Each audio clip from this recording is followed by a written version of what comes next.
जामखेड तालुक्यात अत्यंत नावाजलेल्या जिल्हा परिषद प्राथमिक शाळा मराठी मुले व मुली जामखेड या शाळेत राबविण्यात येणाऱ्या उपक्रमांबद्दलची माहिती माननीय नितीन मोहकर सर यांनी सविस्तर सांगितली। आजच्या या वार्षिक स्नेहसन्मानाच्या निमित्त उपस्थित सर्व पालकांचे या ठिकाणी पुन्हा एकदा हार्दिक स्वागत करतो आणि मी आपल्याला आपल्या शाळेच्या विषयी आणि आगामी शैक्षणिक वर्ष सन 2024-25 विषयी थोडीशी माहिती सांगणार आहे। आपल्या शाळेमध्ये इयत्ता पहिलीसाठी प्रवेश सुरू झालेले आहे। आपली शाळा जवळजवळ 50 वर्षापूर्वीची शाळा आहे।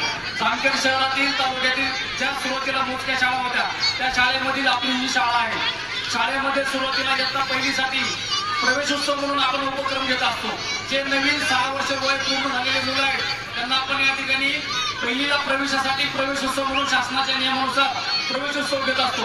त्यानंतर आपण शाळेमध्ये विविध उपक्रम राबवत असतो। ऑगस्ट महिन्यापर्यंत बालदिंडी आषाढी वारीच्या निमित्तानं विठ्ठल मंदिर जामखेड या ठिकाणी आपण बालदिंडीचं आयोजन करत असतो। त्यानंतर गोकुळाष्टमीला आपण आपल्या शाळेमध्ये दहीहंडीचा उपक्रम घेत असतो।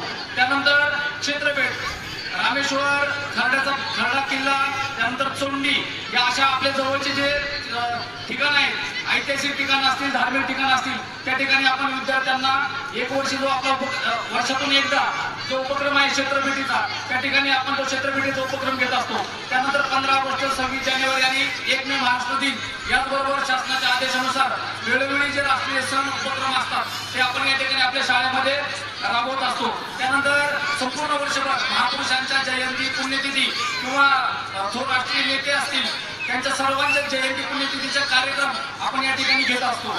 त्यानंतर इतर शाळा आपल्या जामखेड शहरामध्ये लनावशी विद्यालय आहे, नागेश विद्यालय आहे, या ठिकाणी जर काही उपक्रम त्या शाळेने राबवले असतील तर विद्यार्थ्यांच्या ज्ञानामध्ये भर व्हावी म्हणून आपण विद्यार्थ्यांना त्या ठिकाणी ते उपक्रम दाखविण्यासाठी प्रत्यक्षात त्या ठिकाणी आम्ही नेत असतो।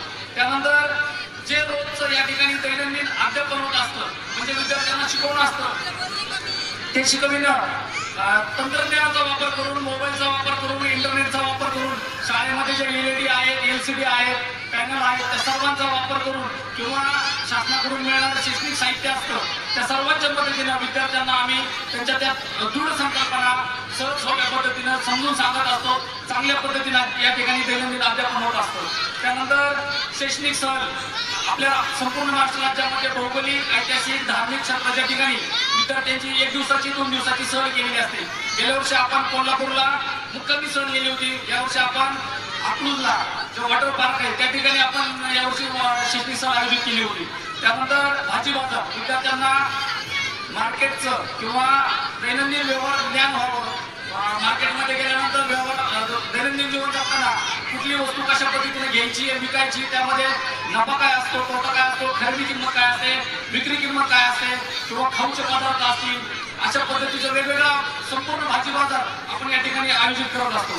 त्यानंतर महिला मेळावा महिलांच्यासाठी महिला दिनाच्या निमित्तानं मकर संक्रांतीच्या निमित्तानं सर्व महिला एकत्र याव्यात त्यांच्या अडीअडचणी शाळेला कळाव्यात शाळेच्या काय अडचणी असतील त्या महिलांपर्यंत सोडवाव्यात किंवा माता पालक मुलाची आई म्हणून त्याच्या शिक्षणाच्या बाबतीत त्याच्या संपूर्ण विकासाच्या बाबतीत काय जबाबदारी असते ही वेळोवेळी आम्ही त्या कार्यक्रमाच्या माध्यमातून देण्याचा प्रयत्न करत असतो। आणि सर्वात शेवटचं म्हणजे हे जे आता चालू आहे हे गॅदरिंग हे वार्षिक स्नेह संमेलन विद्यार्थ्यांच्या कलागुणांना वाव देण्यासाठी आपण आयोजित करत असतो।